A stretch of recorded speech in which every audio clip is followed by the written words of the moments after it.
Hello, my name is Joseph Sosi, and I'm going through an article on Daily Nation. It's on 10th of February 2019, and the article is titled Learn to Save Fast, Then Support Family and Relatives. It is by a lady called Purity Wanjohi. Purity is the founder of Mazingira Safi initiative. You can always reach out to her via mail. That is p1johi@mazingirasafiinitiative.org.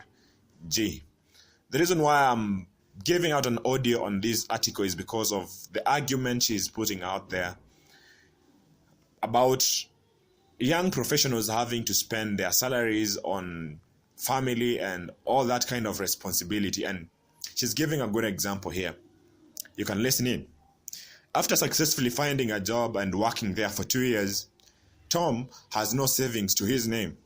Being the eldest at home, his monthly salary is split between himself and his extended family, that is his younger brothers and sister, who he has to support through school. If there is an emergency, Tom will have to borrow to sort it out, plunging himself further into the abyss of poverty. If there is an investment opportunity, he will have to watch as it disappears like mist right before his very eyes, since he has no money on him. Tom's case is not unique. He shares the predicament with Grace, a young businesswoman in waiting. It is in waiting because she had to lend her relatives money she had set aside to buy a sewing machine so that they can be able to meet their needs with the promise of refunding it soon. Black tax. It's a term used to describe the phenomenon where young people, black people, use their salaries to support their families. In as much as this phenomenon is experienced across all cultures worldwide, the word black tax is used because it originated from rural black families.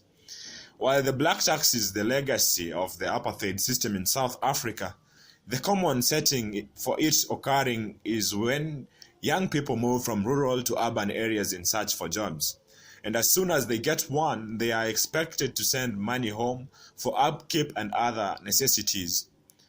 While the underlying basis of the black tax is a noble one, it sets up many youth to fall into endless cycles of poverty. The poverty trap. Young Kenyans like Tom and Grace earn money, but they are barely eating the fruits of their labor and have no cushion for the future. This is heartbreaking because they are not living the life they are toiling tooth and nail for, nor the one promised by acquiring skills and education. This lures them to quick money schemes, and it is only a matter of when, not if, before they themselves have to depend on their own children for survival, and the vicious cycle continues. One of the most beautiful attributes of the African culture is our social ties. That we agree, we support one another. Nonetheless, a time comes when our loyalty to these ties has to be rethought, especially when they are endangering our futures. Yes, our parents have sacrificed a lot to educate and provide for us, but this shouldn't be used as a tool for manipulation. Furthermore, these persistent cycles of poverty can be broken by the government correcting historical injustices, planning worthwhile investment in the economy, and providing employment opportunities for people to earn money. But as we call on the government to hopefully act, we can secure our present and future by setting and maintaining proper financial boundaries. In doing so, we become smarter and avoid passing on this situation to future generations. Setting financial boundaries begins by assessing our finances objectively to acknowledge what we can particularly do with it. Ultimately, it is about how much you spend, not how much you earn. Thus, it is important to prioritize saving, no matter how little you earn. Second, it is important to have a sincere and open discussion with your family about this finances and how much you can spend on black tax. With such an understanding, they will begin to see where you are coming from and where you are going. This will help manage their expectations and eliminate unnecessary pressure. Ensure your black tax is spent on teaching the family how to fish. This way, you can expand the proverbial cycle of income earners, increasing revenues in the long run.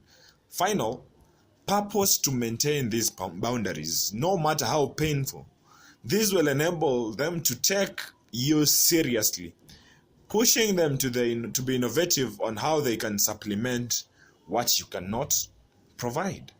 Families can't expect to build material wealth in an instant and off the back of a single individual. It can't work that way. Young professionals can't spend their lives trying to fix the evils of the past. Let them use their skills and education to advance forward. This doesn't mean they shouldn't support their families. No. It simply means we shouldn't shift this responsibility into a burden. We do this, it is no longer moral.